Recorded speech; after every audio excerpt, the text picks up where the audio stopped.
few hands up. Not that we really need hands up in such a small group, Yeah, but just should we go with that? Yeah. Yeah. Yeah, go. Magoo. You live? You can unmute. Or Jenny, you can go first, so long. Oh, everybody's hands up. Okay. Oh, just we have to unmute Jenny, them. cool. It's party time. Cool, yeah. 107. We need the new sine waves, Don. Theta, I'm theta. Dun, dun, dun, dun, dun. Yeah, lambda, theta. Maybe that's why the Egyptians dance. And like I got my theta. How about you? Yeah. Walk like an Egyptian. Yeah. Yeah. Uh-oh, we started. But, I was thinking while we were getting embedded in the complexity of monosyllabic, polysyllabic interpretations with constructs and stuff like that, is that you can just bounce over that and let's, with our telepathy, can't we? Mm. So, there's what you've helping, what this group is very good at articulating versus, let's just go to thought. Exactly. So I guess it's all on the way to embracing all that we are, and because this complexity of foundation and construct is, those just thoughts, aren't they? Yeah. So like when we don't need our bodies, I mean when our job is done here, then presumably I think that, thank you for inviting, gosh, this tiny amount of people when you've got hundreds on your thing. So thank you. And I want to show you, I've got this out on my table by Queen Lily of Kalani. Oh, wow. Yeah. And I also got Pele. So Hawaii is a big thing. I've actually sailed on a traditional vessel, waka, from New Zealand to Hawaii.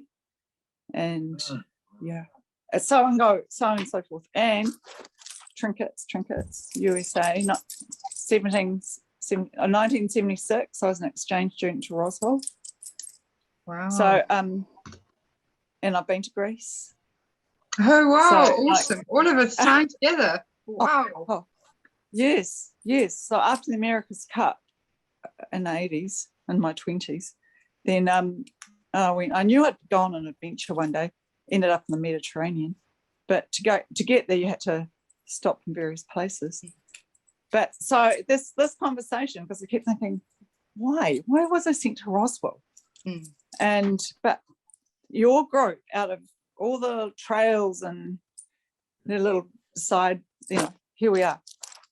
So it's all falling into place. Thank you. That's beautiful. Q. Thank you. But the main thing I was thinking, yes, the patience of everyone here who's taking the time to construct, deconstruct, reconstruct, when all it is that clever guy on the 9-hour video was saying, it's just a thought. So, so it's how it is, I suppose, what you're bringing to the safe environment we have to play with, what am I going to do with this thought? And helping. But I just think with the renewal right now of this being Easter, of how the world has been, and it's just never going to be as it was from today onwards. Never, ever. Yeah. So thank you for the treat of being here. It's a pleasure. I just wanted to say, Jenny, that there's no going back. When you leave a game, it seems like, you guys have it. It's like your imagination. But when you actually leave, and you no longer want to live that life anymore, you can't go back. And I was saying to Amanda just before the Zoom, I was so nervous. I didn't know what to say. I worked so hard to try and put everything into, and I just realized there's just too much information. So it'll come out in boards. I'll show you how it's Little loaded pieces, yeah. with the 3 symbols and what information's attached to those symbols, what list of items attached to every symbol. But it goes on a theta is the beingness. It's B, because you have B do have, and B is theta, which is your viewpoint. It's yours. It's what you see. There's no wrong or right. It's just you being you as yourself. And then the do part of it is phi, which is action, and then psi is have. So it's be, do, have. And so beings are always be, doing, and having all the time through the present moment, are constantly being something, doing something, and having something all the time. And you're doing that as yourself. And that's what that's something that that is just normal, like a kid just goes along and does itself and climbs up a tree and does this, and it's very lighthearted. It's so lighthearted. It's not this heavy philosophical, theoretical, complicated, like nervous, nail-biting, pressurized feeling. Life of wonder. It's living in a life of wonder. Everything is amazing. Yeah, shouldn't exactly. Oh, there's Cosmo. Sure thing. Thank you for being here. Jenny, I like all your trinkets. So guys, we're going on. I just want to, I'm not sure if I'm on mute. I'm not on mute. We're going on for just under 2 hours. And I know you want to get this out and edited. Yeah. So it's your call as to what you want to do at this point. Do you feel that you want to go on a little bit longer, or? Yeah, I might just cut out the conversations that, like, from now onwards in the recording. I'll just post the first part. And then I'll post the second part in a separate video, probably. Okay, so how much longer have you got in terms of Q&A? Well, it's shorter if I cut it in half, so it's cool. You can carry on. Yeah. Okay. Yeah. Nicholas, do you want to go ahead? Oh yeah, so I'd love to go ahead. One of my so after everything's said and done, and we free the planet from these from the cabal, there'll be a lot of healing to be done to ourselves, for the environment, for everything else. But I definitely know that several species, sapient and like otherwise, have been extinct. And I know they've been sent back to source. But I would really love to see if there's a way that we can possibly bring back these species back, or I definitely. Is there like a way or a plan to bring back the extinct species that were slain by the cabal, or are they forever gone? Are you talking about the animal species? Animal and like any species, like animal and like the sapient species that got wiped out by the cabal. Like the dodo bird? Well, like because the dodo bird, like species that were like animal species that were directly extinct due to cabal's actions. Is it possible to bring them back? Well, the first, okay, I'll answer that question. I'm more experienced in that. The animals that are here weren't physical first. They were etherical bodies, light bodies, like we were before we were put in meat bodies too. They were also put in meat bodies. So the actual body of the animal is irrelative. It's the life force inside of them that counts. And that's never lost. It goes straight back to source. So it's they've all got a different shape and a different expression in their body of what they are on the inside. That's why you can't put like a rhino into a cat. If the rhino species become extinct, you can't put a rhino spirit body into a cat, because they aren't, well, how would you say? They aren't compatible. Yeah. Because they've all got their own uniqueness. So they return to source. But they can easily be duplicated again anywhere else. It's just a meat body. But it's actually the internal thing that counts. It's that life force that drives the animal, that powers it, that is it. Nothing's truly ever extinct. basically. No. Nothing's truly ever extinct. It's just No. up on the shelf for a minute, waiting until it's allowed to come Yeah. back down. Yeah. Yeah. I know I know the soul bodies are never extinct. I was just wondering if we can ever see them again, like when the cabal is.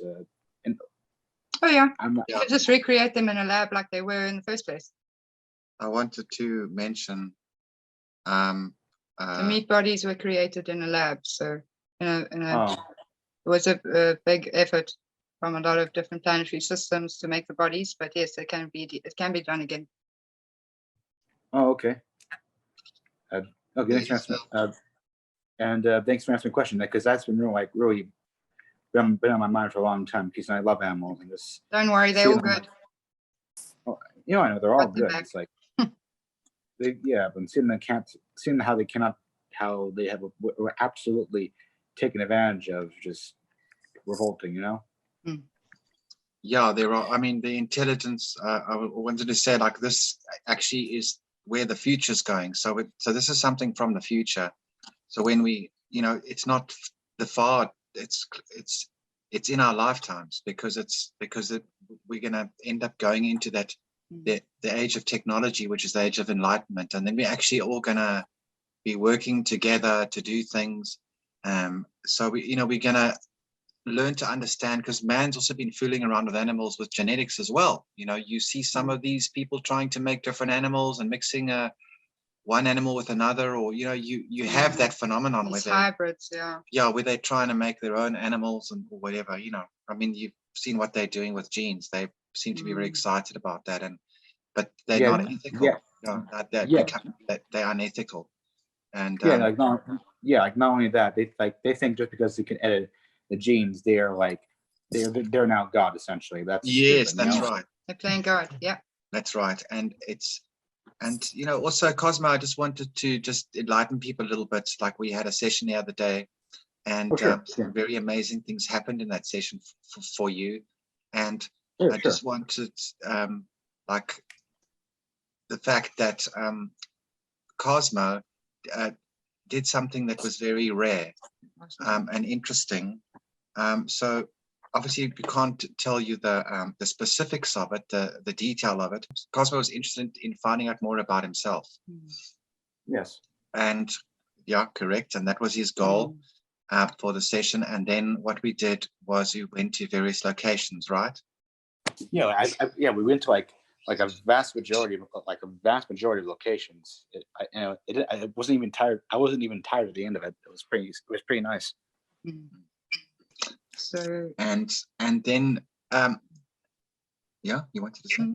And then those locations that we went, and like you could call the result of it, what occurred.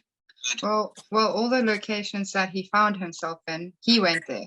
Rob just went with him. Yeah. Rob, he took Rob there. So they did it together.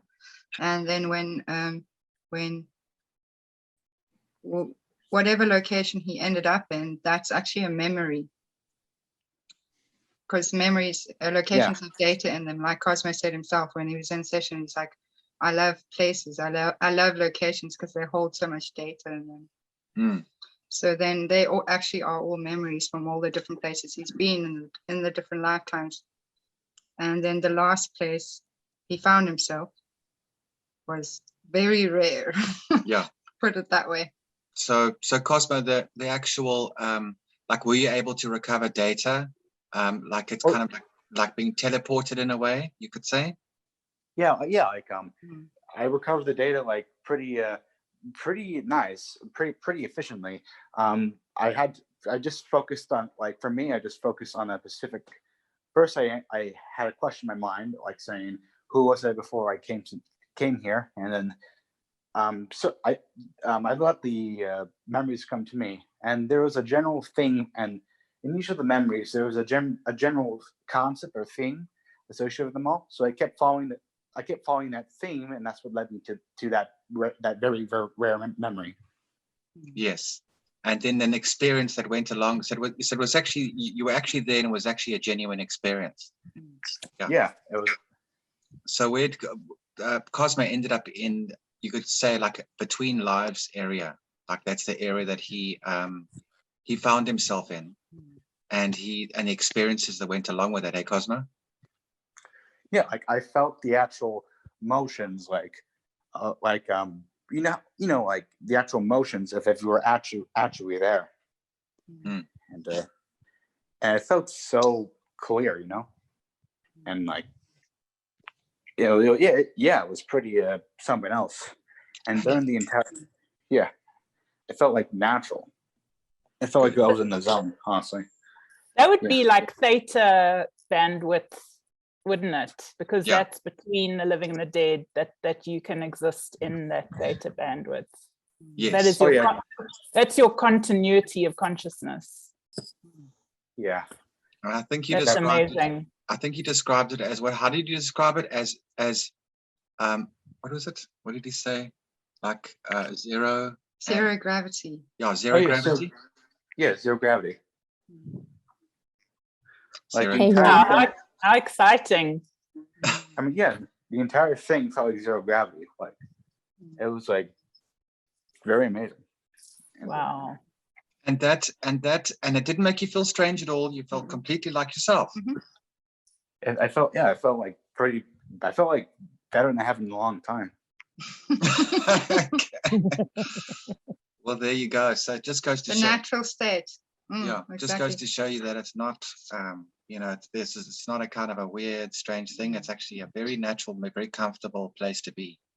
And the idea. So there it just goes to show there's some proof now of thought and wavelength and theta as being an actual, genuine point of cause.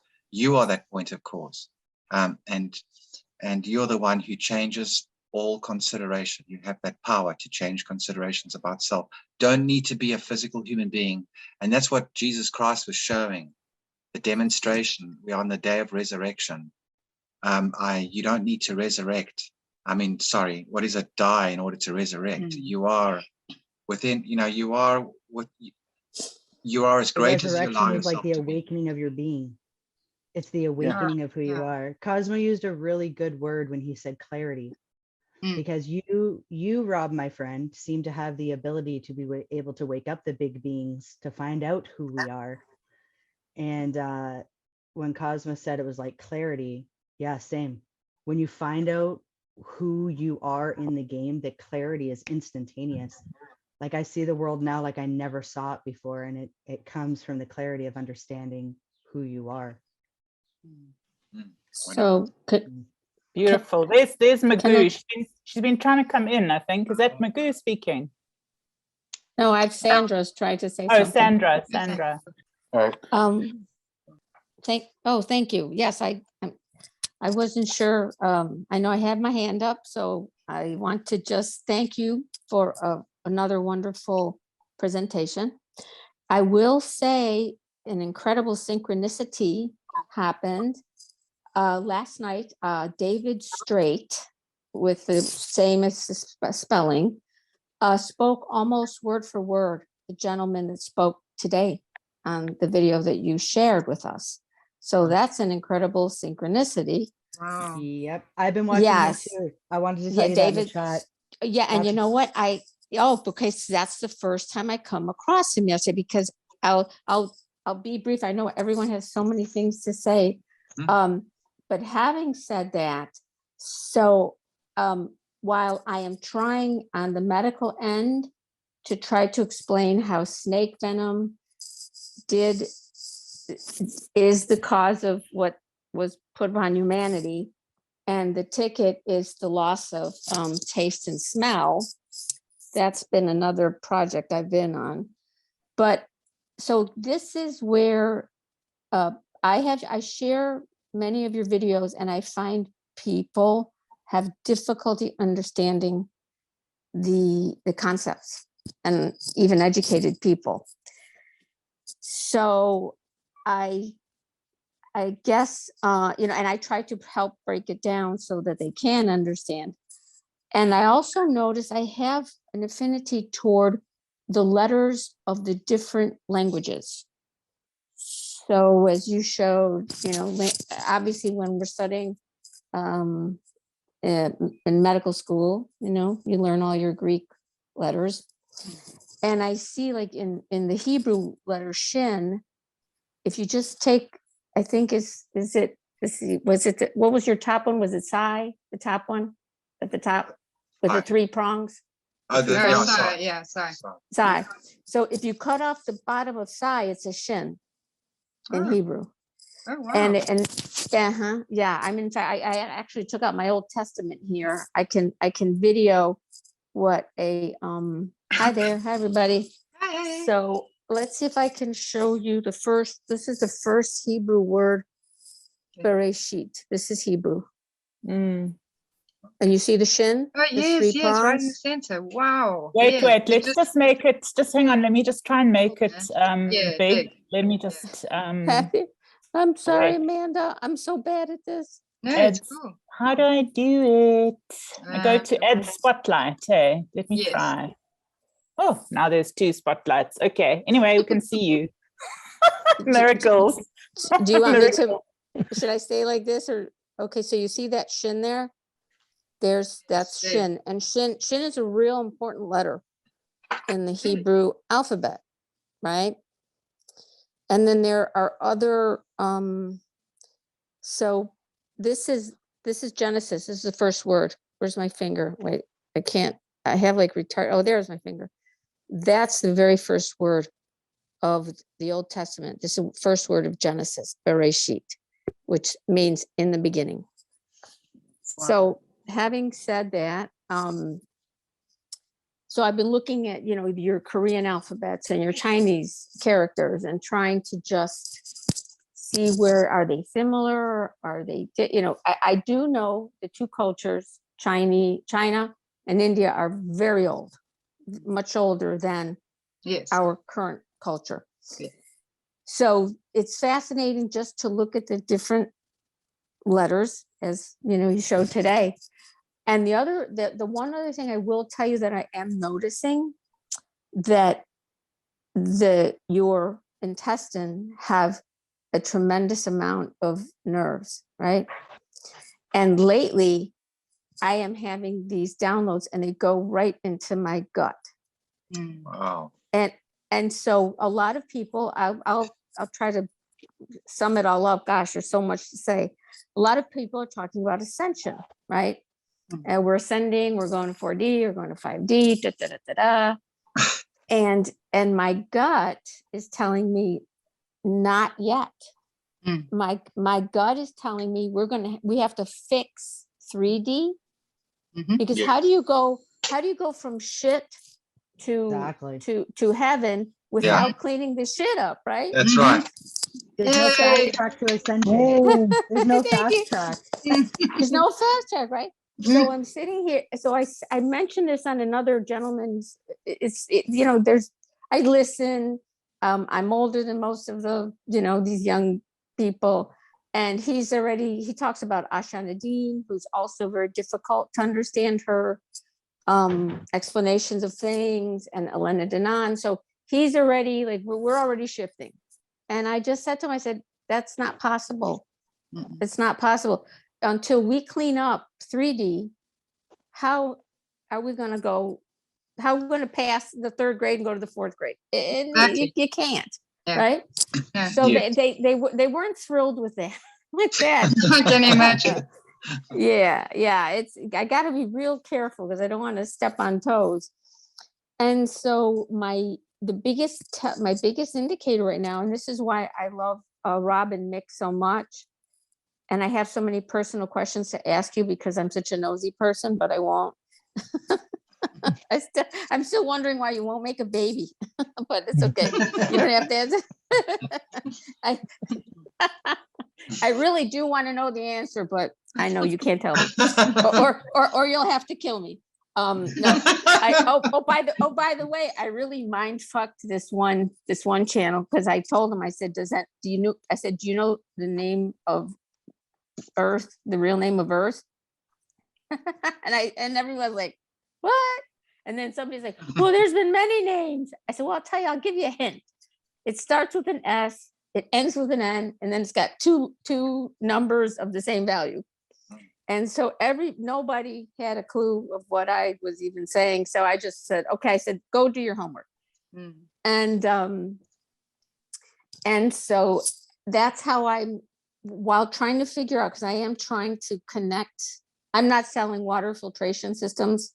I'm just trying to figure out, that was the telltale. Again, I'm on that medical side now, trying to figure out exactly the psyop of corona. That's separate. Looking at these alphabets and from the different countries and languages, and then having the downloads are all coming into not so much of my head as into my gut. And that was the last one. And then I would like to share on the wall, on the chat, William Cooper's interview. He was the gentleman from he wrote Behold a Pale Horse. Yeah. Paul Cooper. Okay. Yeah. All right. He's going to talk about why JFK and the Kennedys were always targeted to be taken out. And I will say, listen to it's going to be presented by another podcaster, but listen very carefully, because it's easy to miss the answer, and the answer will be mind-blowing. It'll be nothing of what anyone's been told. So I will post that. I just want to let people know that I'm going to post it in the chat, because I know everybody's posting everything, right? It's so hard to keep up. Yeah. And so that, I believe, and I also did a little bit of like who created China, and then they all tried to explain that one. That didn't go over very well either. So thank you for giving me the ability to really just throw out some curveballs, right, to these people. Awesome. And so again, thank you for the wonderful, again, I resonate so much with the two of you. And even though you said you can't, I do hope one day you do create a Rob mixed baby. So Okay. all right, I'll lower my hand and I'll let someone else speak. Well, you were right about the moving from 3D to 5D, and it hasn't happened yet, because it's all about you'd be able to feel it, and you can. Oh, sorry about that. My table banged the other table. You'd be able to feel it. Do you feel it now? No, it's not done. Work's not finished. No. No. Don't feel it all. One thing that I will tell you is that 3 dimensions, as far as it, I'm going to explain when they talk about dimensions, I'm going to give you some other definitions for the phenomena of what people are trying to describe, go to the 5th dimension, 6th or 7th or something. I will explain that in a video of how it works mechanically, like the sort of engineering of it, because the people who are helping us are engineers, like Dr. E. Martin with his Master of Science. He's an engineer. This man you just heard now, he's an engineer. All of the greatest beings that helped save this planet have one common trait. They're all engineers. Nikola Tesla, engineer. Okay, so we're dealing with the engineering and mechanics of theta wavelengths, of theta, of the spiritual universe. Yeah, and that's why Juan is saying, so it's a spiritual war.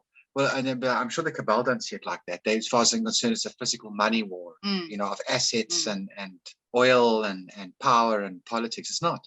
It's actually a war, because the real secrets are, they don't see it as a war, because spiritual war, because in their eyes, they've already killed our spirituality, so it's not even a factor. It's propaganda, which is a spiritual weapon. Things used as a weapon against us, sort of kind of propaganda, bad education. Do you know that the road to enlightenment or to a higher awareness is actually the road that runs through the definitions of words? Because there's so much in you that you want to express, but you haven't the words for it. Correct. Language. Rob, can I just want to, I forgot to mention this. I always told people that I did not have a math brain, right?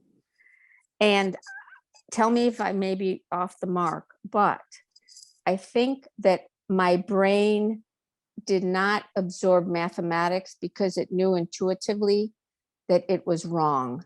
Is that a possibility? Yes, it is. That's what. So did mine. So did mine. I'm brilliant. Really? I'm really brilliant. I used to get like 98% in high school for like geometry. I can understand angles and this, and I'm a very good snooker and pool player, but don't give me algebra. That is like, it's French to me or Chinese or something. I do not understand it at all. I just have this mental block in it, like, sorry. And literally, luckily, my geometry mark pulled me through, like brought up the lack of the algebra. Otherwise, or you get some of us who create formulations that the teachers don't understand. I mentioned before, I went back as an adult to get my grade 12, and I had to do university grade math because my goal was to be a teacher. And we were working on cos, san, toss, right? So you know exactly what I'm talking about.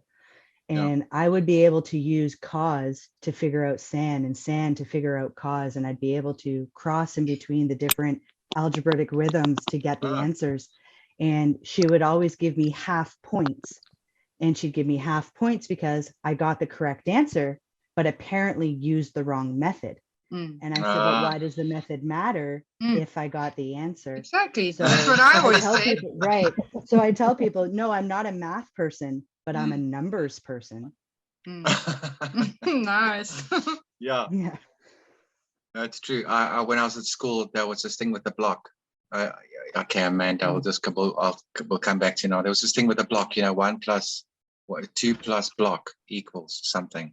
Plus space. And I said to the teacher, what's the block? Why is there a square there? And then she said to me, no, there's nothing in the square. And I said, no, I know there's nothing in the square. It's a square. What does the square mean? Why, you know, why you always have a block and then equals this, and 17 plus block equals that. And she couldn't, we had this revolving conversation. And I said, but if it's not there, I just couldn't understand why. She said, no, the block is a blank. Yeah. So he said, a blank of what? You see, and that is how I think. I couldn't see what she was talking about. And she couldn't explain to me why it was there. She said, it's just there because that's the way they do it. It's almost like she couldn't understand herself. And then I said, well, what are they doing exactly? No, it was like, because I was quite young. I mean, I was just getting into maths, and you know, you go your 2 plus block, and she couldn't explain it to me. She said, well, I don't know. If you don't understand, there's nothing I can do about that. But it just showed you how strange the way the Cabal show us things. Yeah, I remember I was like in San too, and we were learning about biology and how man evolved from Darwinism and stuff. And so I asked her, well, if we come from apes, then why are there still apes around? Why didn't they evolve? Oh my God, and my son said that. She couldn't answer me. She's like, just sit down and keep quiet. And I was like, okay, well, then I know there's a lie somewhere there. Yeah, it's like Teacher's Worst Moments compilation would be really funny to watch. So let's just make sure we haven't missed out on anyone, Manda, or if I'm missing out, you know how it is. Yeah, I mean, let's open it up and see if there's anyone who wants to, because I think after that, I don't know, Magoo has been struggling with her sound. She has wanted to speak, but I don't know what has happened. Anyway, if she wants to write her question into the chat, somebody can relay it to her. But is there anyone else who would like to comment or share that hasn't yet? For those that are sitting there quietly in the background. I wanted to comment on what Sandra just said while we're waiting for others to speak, and just especially because it's Easter, I don't actually agree with this thing of not being able to access fifth density while we're in third density. I actually think that is what the Q movement is about. I do believe that is what the lifting of that frequency band back up to theta is about. It's about us not leaving. We're not leaving. We are practicing having a fifth or up density consciousness. And I'm not talking about a dimension now, because I think that's a confusion, but a higher vibrational consciousness in a physicality. That's actually what we're busy doing, right? We're doing an ascension. So we're not leaving 3D and going to 5D unless you're really done. Then you can ascend and go. Goodbye. But transforming it. for the rest of us that want to experience the kind of Christ consciousness awakening, it's about having this higher vibrational frequency, this 5D, 60 and up in physicality, so that we can be like a UFO down Exactly into this dimension, that one back. You are exactly. You are that's who we are. That's how we travel. That's how we bilocate. I wanted to talk about how good reality is. Okay. Just quickly, like sometimes it's difficult to find out whether something's real for you. It feels like a little bit watery, watered down, very thin reality, very meek. It's like watered down soup, or like a minestrone that's got too much water in it. You're just not getting enough stuff, in the soup. It's just too watered down, and I'm not quite sure what flavor it is, So the thing with reality is reality can become, you end up with less and less and less reality. Think of reality almost like commodity. And it gets less and less and less until eventually it becomes, reality almost becomes real, but kind of not real. And so it gets less and less and less and less. As you go, as the pressure, because they put us under pressure, they pressurized our situation. And what that does is that you then kind of find it hard to tell, like, what's true or not and things like that. And so that's why it's important to realize that that reality actually has a lot to do with agreement. So what they've done is they've bashed us very heavily. They've bashed us and separated all this agreement. Now we've left their game, and we stand in the situation like the leftovers of what you have. Because it's like I was saying, it's like all these people saying, "Oh, we're going to go outside and we're going to confront the world. We're going to do this. We're going to leave this game. We're not going to sit here and take your life insurance and be helped by the cabal." Because the cabal are always helping people. The cabal, the globalists, are always helping us. You see, helping us to keep us to say, "Look, this game's good. This game's worthwhile." I mean, maybe you have to sell drugs in the corner to make money. Maybe you have to sell second-hand cars at 3 times the price you're supposed to sell, but it's fine. Just join our game. Just join the party. We provided systems for you, for those people that are not. It's like they've always tried to help keep us playing their game. It's fine. And what Q is doing is Q is ending. This has to do, this also to do with reality. But Q, if a game is won or lost, then the game is over, regardless of who won or who lost. If the game is lost or won, it's over. There is no more game anymore. A game is only a game once it's kept going. So the cabal are trying to keep the game going, and Q are trying to stop it. So it doesn't. So Q has lost some people. Other movement, this war. This people have gotten lost in it because of the jab and all the other things, and finances and health and comorbidity and everything. There are losses. But Q's going to end the game. We're ending it. We're ending their game, and they don't want to. They want to keep it going. It must keep going forever. It must never end their game. And then so that's one thing that is the phenomena of games effect, is end the game, and then, but at the same time start the other one. So we're not standing. So you imagine these people in the house all decide to, we're going to confront the situation. They all run outside, and they realize they're in the Antarctica. Whatever.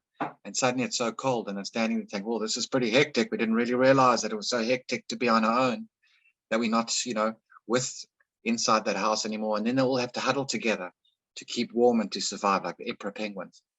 So you've got that sense of us having to pull ourselves together. But slowly we're getting more and more knowledge and more facts and information that gives us agreement. And so reality gets stronger and stronger and stronger. And suddenly we say, you know what? I'm not thinking unclearly here. I'm not going to doubt myself like CNN says I am. I'm not stupid or crazy or mad. I'm not losing my mind or imagining things, which is very psychiatric. So you have this industrial psychology complex that has made us feel like we're losing our minds. Just saying. So if you experience that, it's okay. With it being Easter, can I just touch on Yeshua for Sure, just a slight minute? Cool. So this is just one area that I deep dive into a lot. And, I think that's the biggest confusion of his mission when he came the last time. Like, yes, 7 and 10 and 12, and there's all these versions and all these parallels and all these experience. There's one Christ consciousness. When he came the last time, the teachings were ascension teachings. Like Jesus could create loaves and fishes because he understood energy. He understood that all of those things were within his power to create. He wasn't, there's a lost text that I've been reading, and he refers to what most people call God as the Father consciousness. And it just makes so much sense to think of it that way, because it is the ultimate consciousness that we draw information from, because it's always there. So, you know, they killed Jesus because he was preaching the gospel. No. They killed Yeshua because he understood the game and he was trying to unlock people from the game, and they couldn't have that. So a stopper was kind of put in place. Now, there's lots of people who say there's evidence that when he appeared in the clouds, it was an astral projection of his self to his people to keep the illusion of his death. And he went and he lived on his years to be 128 years old. And you get the bloodline of Christ and you get all this information, right? As of right now, that's kind of spiritual junk food because you can't really do anything with it. But the point is that Q energy flowed through Jesus. Jesus was Q of his time because he was trying to enact that theta wave block of thinking. So I also think it's genius that you chose today to bring this up. Oh, thanks, Sparkle. That's awesome of you. And there's something else I want to tell you people that you don't know about. So you need to hold onto your hats a little bit. But this planet isn't everything. There's equipment in this planet that interrupts our wavelength. Our theta wavelength. Our theta wavelength. Our connection. Okay, now you someone mentioned David Stratton. I think it's David Stratton. He's 100% correct. Beings, there is a wavelength that is just like Monday to Friday wavelength, being just, you know, kind of how we are. It goes, you have a terrestrial like lambda, and those beings are quite solid. Those are the ones that we're having trouble with. Those are the beings that are immovable, immobile, very fixed ideas, fixed beliefs. What are you talking about? Do what they say. People who get angry and upset. Why don't you just take the injection? You know, whatever. And those beings are very solid, hardcore solid. The asleep ones. So the asleep ones, the ones that, you know, we just really don't give a shit about anymore because we need to move on. We need to keep learning and keep exchanging and growing and understanding these finer details that have been missing from our, you know, like from ourselves. So then you have the terrestrial frequency in hertz, and then you have the telestial, which is like television or telephone, which means that some people respond to communication and they're very involved in that communication bandwidth wavelength, and they are in communication. They communicate. You can get a communication going with them. They don't just stop you and put their hand up, talk to the hand. You know, they really do actually talk and respond and say, yes, oh, yes. And maybe they'll change their ideas and be open to ideas, you know, be open to, oh, I must have a look at that. Oh, I think I'll have a conversation with this person, you know, that's person that's in frequency of telestial. And then the highest frequency is celestial. And then that's also a different kind of hertz. So when they put up all these aerials and these dishes on the roofs and all this weird kind of stuff, we don't even know half the time of what the hell's going on. And then you've got this guy in Israel who is this priest, like a Cabal priest, which is how they started running this world, which was with ancient empire priesthoods. That's who came here 9,000 years ago, was the priests. So now you've got this guy in Israel with this bald head that he's just banging his fist on the table, like preaching about this bioelectronic connection. So you've got Big Pharma, of course, which is the gene editing and all that kind of stuff they're doing. And then you've got the big tech, so that combining with Big Pharma to get the tech, to get something electronic in you to become a signal. He's like very excited about this, how human beings can transmit, and your cell phone can be the conduit, and it Bluetooth and it goes up in, and then now they can read your emotions at any given time of the day. It's like, you're excited about that. He says, then we can tell what you're thinking and everything. We can actually hack human beings. How you're reacting. Yeah, how you're reacting. What is something happening. You're watching on TV. Or walking down the street, we can, because a supercomputer can run all of that stuff. You know, you see, we couldn't do it before because you'd have to write a report and it'd be thousands of pages. Someone would have to read it. Now the computer can do it. So we want to link you all up to this, you know, tech farmer, something else, whatever.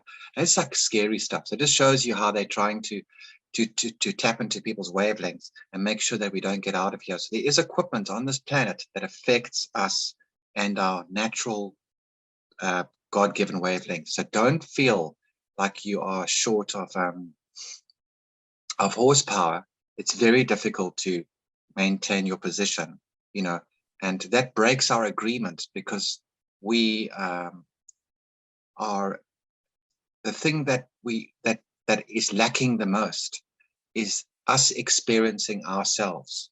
It's kind of a funny thing, but experiencing yourself, feeling like you lost or like you missing or like at sea or you short of enthusiasm when you should have more than, you know, normal, or what's, and like life, you know, like what should I do with my life to improve it? No, there's nothing you have to improve it, because when you look at a session, Q is putting this world into session, meaning we are being rehabilitated slowly, you know, whatever. But imagine if you, one of the basic rules about session is that if there's a lot of pressure and suppression, oppression, and all this hectic stuff, chaos, because, you know, evil's chaos or whatever, that kind of thing, then it's very, it's difficult to get beings into session. They can't have a session or whatever because they have so much external pressure, you know, like that is our normal lives. So you use ethics to get rid of suppression. That is the formula.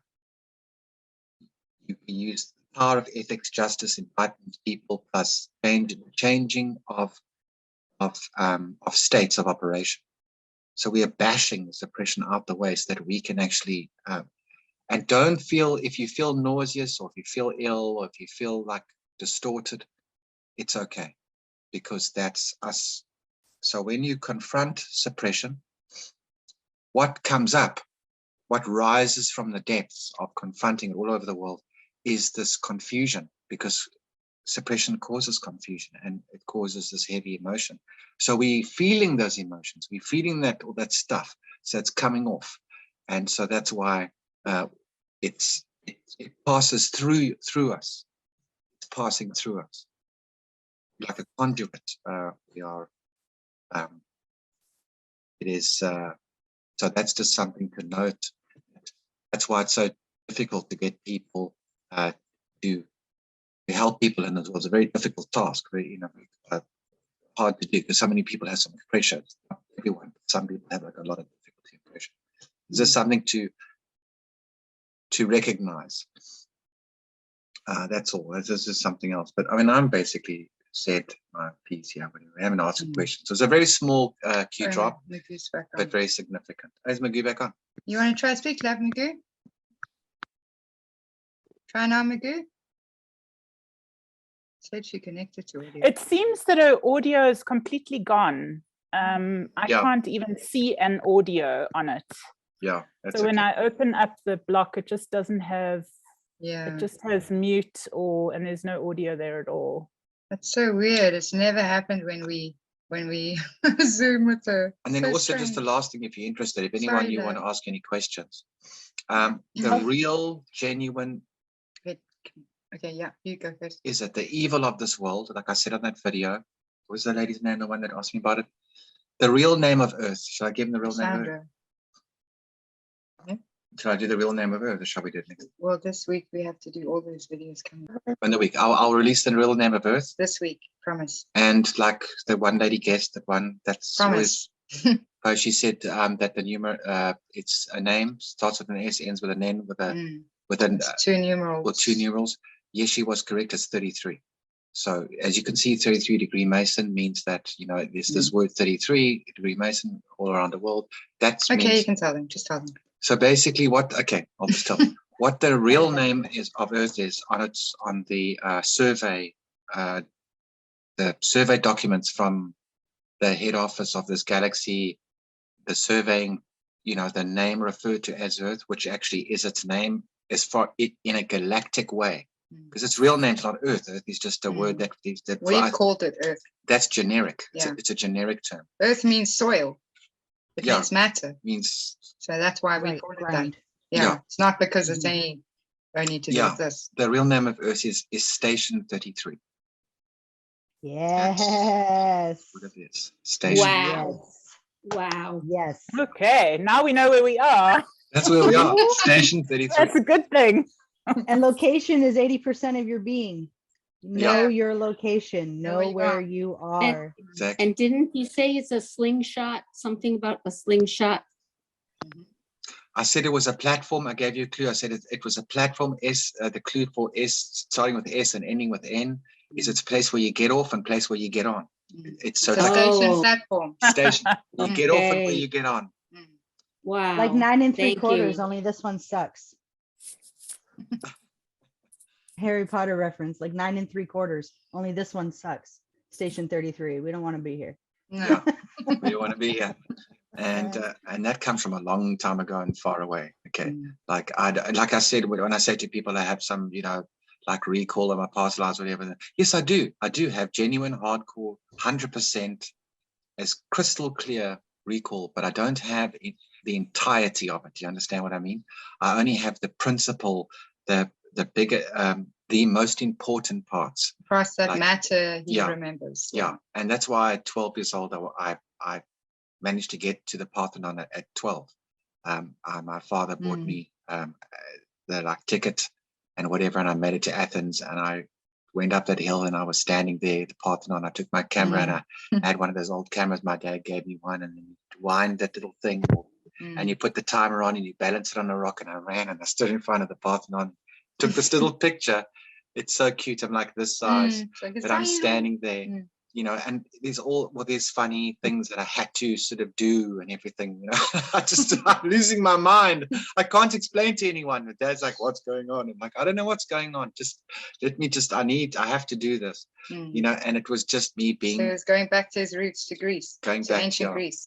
And all of the wisdom that we operate off, mostly in philosophy, you'll notice there's no real new philosophy in the world. There hasn't been for 3,000 years. Not since the times of Greece. Ancient Greece, Plato, all of them. That's why we're still in the time of Rome. Socrates, all of the really top IQ philosophy was all forged back then. And now when you have philosophers, it's like, well, there's no one philosopher. They're using old philosophy to base their new stuff on by talking about, I've got a degree in philosophy. Well, what do you know about philosophy? Well, I've read Plato and I've read Socrates and I've read this guy and that guy. Well, but that's in the past, mate. Where's the new philosophy? Where is the brand new stuff? That applies with the here and now. They won't allow them to. Yeah. They're only allowed to revise the old stuff, not for current times, because they don't want philosophers to help us now. And also because because if they did come up, you're right, Mix. If they did come up with philosophy, what Mix is saying? Yeah. Then it would be something like, oh, you guys are screwing us over. Yeah. It's like, oh, we've worked out philosophically that you guys are screwing us over. You can't have that. So it's if you go to study philosophy at university, you only study the old stuff. Yes. You don't study your own or new stuff. There's no such thing as new philosophy in the last 3,000 years. Now, the other thing that's interesting is that where real evil comes from. And I'm going to cover that in the video because I promised I'd give it to the bottom of that prediction video. It'll show you that it's global. Planet is a very massive amount of space. And it shows you how it's done in the real, like Monday to Friday world, how they do it. Yeah, there's cabal families, there's the Clinton, what are they called, crime family, and the Biden crime family, and there's Washington DC, and there's Vatican, and there's all these people. But in the end, how does it really work? Like, how do they really keep control of everything? And that's what I'm going to put together for you people, so that you know that that's exactly what Q is busy confronting right now. The actual real battle is now going on with this powerhouse, the real powerhouse, like the V12 or the V16 generator that keeps all of the BlackRock is part of it. The companies and the corporations are BlackRock, but it's only what we know. It's what we don't know. And the place I've been to is very bizarre. It's got some. It's definitely worth another whole video. Some of the things I've seen are bizarre and are not seen by normal people like us in the West. You know, like and the tunnel systems in there are still operational because it's such a dangerous place. It's only dangerous when you corner, when they're cornered. They are it's like silent evil. It's something that we don't have to worry about. Don't worry about it. You guys don't need to know about that kind of stuff. It doesn't matter. You guys look at the TV and you worry about which politician is shouting at which one. And it's never on TV. You never see it on mainstream media. The worst or the good of it. They don't even use it to try and justify something or make it. It's unseen. It's virtually unknown. I'm talking about experiencing it. Now, people can read things on a piece of paper or off the internet. Oh, I think I know about that. But you've got to experience it and be there. You have to smell it. You have to see it. And then studying it all starts to make sense. And also all of this stuff is involved with it. All these different effects, especially what do they call it? Transhumanism. Transhumanism. All this, like, where does that come from? Like, you know, where does this influence, or it's there, and it goes into all these different strangenesses, like weirdnesses in the world that are, and it appears in Hollywood movies though. You see, it appears every now and again. You see it appear in Hollywood movies, but then you think, oh, it's just, you know, them making a story, but it's actually reality. So it's going to be very interesting to see the real backbone, the powerhouse, the V16 twin turbo generator of the globalists. When that back gets broken, gets snapped, then the entire system is in shit. And so we're going to have a financial, like electric shock, you know, type of thing. The system's going to get shocked because that the money runs into the trillions, you know, the control of it. And which companies are black companies that, you know, running laundering and black money and so on. So the churches are going to take a massive knock, first of all, because it's money laundering. Yay! Every church, Jehovah's Witnesses, you name it, this church, that church, Catholic Church. Down. The Chinese have been bribing the Catholic Church for years and years and years. I think they're giving them $60 million a year or something. I think about $60 million a year to bribe the Catholic Church to give the CCP an approval rating, like you're okay, you know. So they've established the Catholic Church ethical in China, but it's got to be directed by the CCP. So the Catholic Church said, we're not going to do that. So of course you're going to do that, man. Take $60 million a year. Okay, now you can have a Chinese version of a Catholic religion, you know, orchestrated around the CCP. So we're going to snap the back of black money, which is rising. So that's really what's going to go on. So some people are going to lose their jobs, like in a lightning flash. They're going to be gone. Like half the population who all works for these Kabbalion companies are all going to be affected. Everything shut down. Yeah, everything, every single thing. Yeah, it's going to get shut down. It's going to. That's why it's going to get really bumpy, because a lot of these people are pulling huge checks. Like I said, all those. $3 billion worth of super yachts, $3 billion, which is 50, 60, 70, 80, 90, 100 super yachts, all disappearing within a month. And that was, like I said, in the prediction month of March.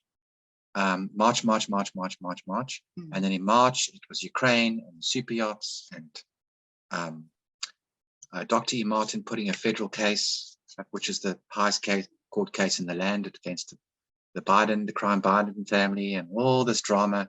Plus a whole lot of other things that some people mentioned. There was some other things as well in March. There was a lot of things in March. The truckers.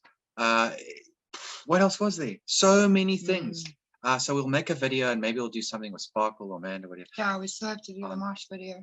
On March, whatever happened in March. March was the key. The predictions. The power month. Yeah.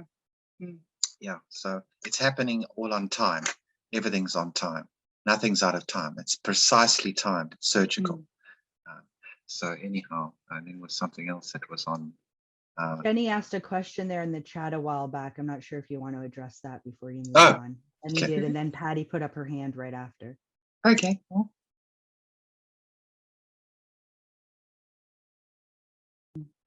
The earth is a term used for, is earth a term used for soil elsewhere besides station 33? So when we say earth, it applies to more than one planet. Yeah, I think Abby said it does. Yeah. It just means ground, firma. Yeah. It actually is the area. The reason why Earth got its name, Station 33, is because it's a platform. Okay, it's not the planet specifically and the moon. It actually is the area. It's the solar system, sun with a couple of planets spinning around it, and that location is actually Station 33. But Earth has been given that as a label, but it's actually that's what's orbiting just outside Neptune. Okay, outside of its orbital, inside of its orbit, there is the Kuiper belt. And the Kuiper belt is a whole lot of light gravity. There's gravity in the Kuiper belt, you know that, but it's very light.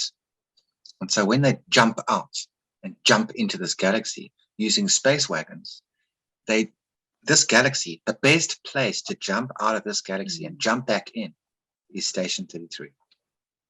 Like air brakes. Yeah, because Earth's a heavy gravity planet. Yeah, that's that slingshot we were talking about.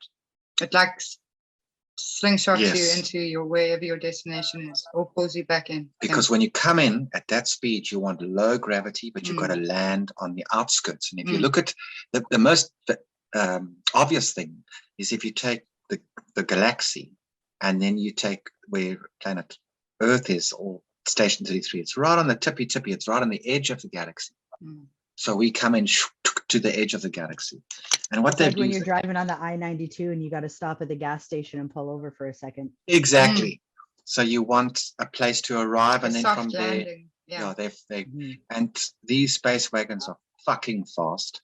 They're way faster than the speed of light. They were never in competition with the light. Why are scientists so fixated on how fast a light particle goes? Because Einstein did equals to mass, you know. But the thing is that these ships are not affected by mass, because it's exactly what we say it is, where they have a negative gravity field, so they're not affected by the formula of E equals mc squared. It doesn't work like that for them. So they go way faster than that. And they also have gates when you come in. They have these gates, which I used to use a lot, because when I was a spiritual monitor for a number of societies, actually, societies, civilizations. I had a ship I was in, and had everything, all my stuff, equipment, whatever. And then as you come in, there are these gates. Sometimes you see it. In fact, I think it's on that June movie. You know the movie June? June. Yeah, that old movie that they've just redone now. Yeah, it's in June, I think. And some science fiction movies, they picked up on it. So what happens is the ship comes in and it stops and it slows down, and in these gates that are floating around in the space, in the space around the planet. And then in order to get to the planet, you must go through that gate, because you've got to register and whatever, and then you've got to fly through that gate. Even though there's no fence around there, there's a force field around there. And if you try and jipper or go outside that gate, then they know that you're screwing around with them. So it's kind of like common engineering. It's hard.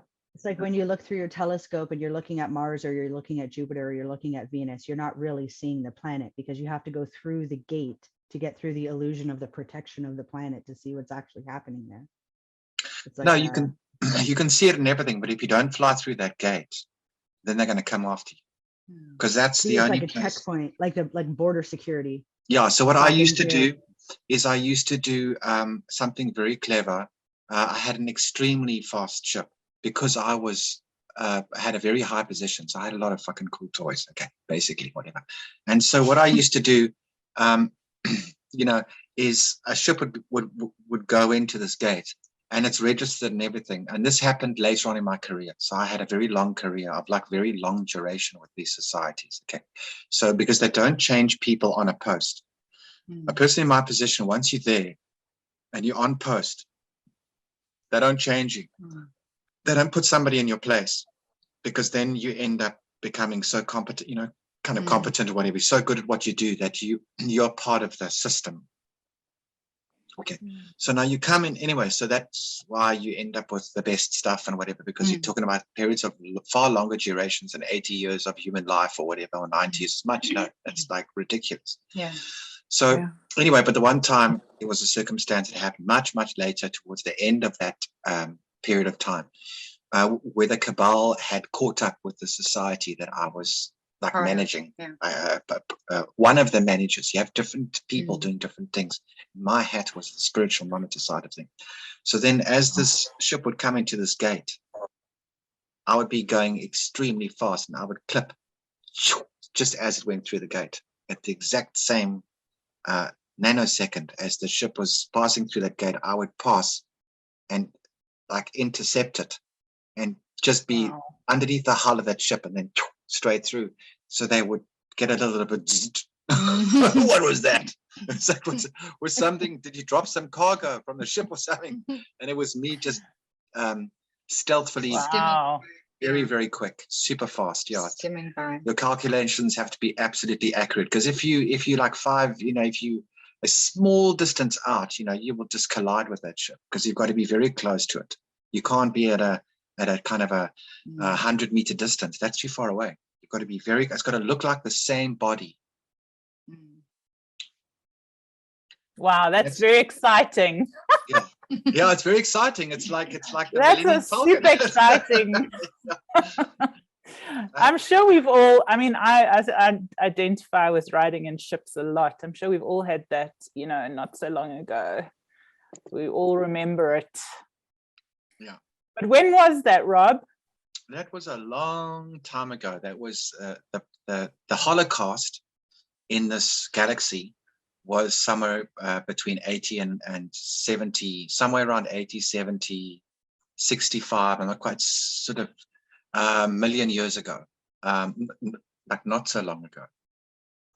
Wow, what an awesome! It was a galactic long-term memory in this galaxy, an atomic Holocaust, and you still can find evidence in China of that Holocaust in China, in caves, in not that deep, but in some China caves with the glass sheets in the caves, solid glass, a foot thick, green solid glass from atomic weapons and stuff. And so that was the cabal coming in. Yeah. Isn't that the planet that you were that the Lemurians left off of when you came here? Yes, the Lemurians are part of my crew. That we like brothers. We so that's me. I'm one of them.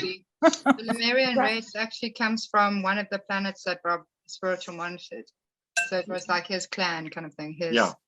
And so he looked after a whole lot of different societies and different planetary systems, and actually educated them and groups.